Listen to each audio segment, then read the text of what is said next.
gagamitin. Fish, ginamit ko tilapia, tapos hiniwa ko siya ng ganito, both side.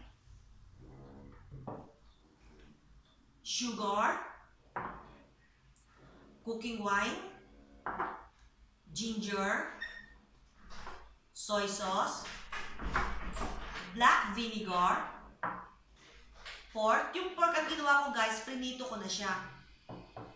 Scallion, or kung mahirapan kayong makahanap ng scallion, gamitin nyo na lang onion leek, okay lang.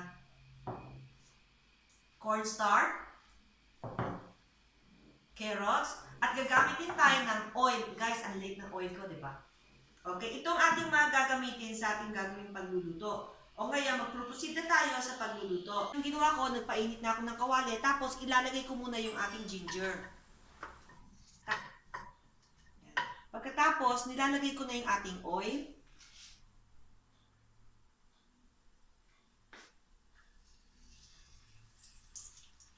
Yan. Iba ang amoy pag kinaskas ang ginger sa kawali. Medyo pa brown-brown lang natin sandali yung ating ginger. Or ang ating luya. Ayan guys, ngayon yung luya natin, medyo brown na, tanggalin muna natin. Ngayon guys, tinanggal ko na yung ginger. Ang gagawin natin, ipiprito ko na yung isda. Hinanang natin yung ating apoy. Tawag dito guys, tilapia. Yan.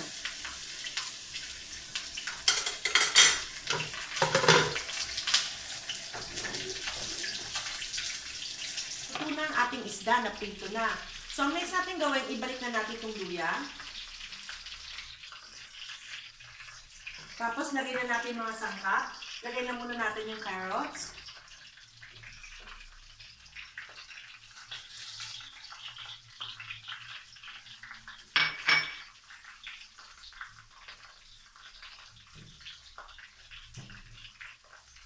Lagyan na natin ang ating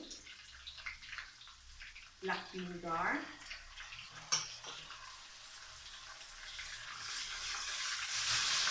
Ang ating cooking wine.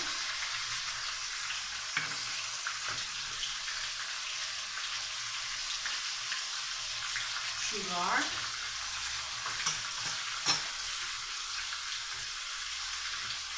Soy sauce.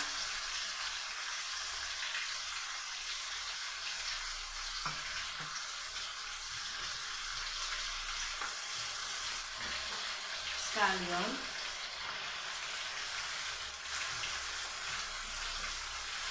Ang bango.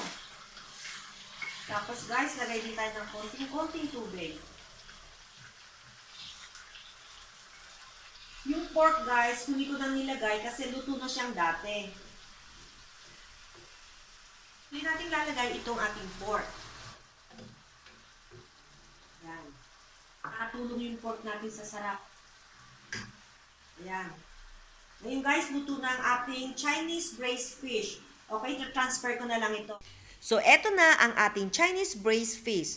Sana magustuhan ninyo ang recipe na ito and share to your friend.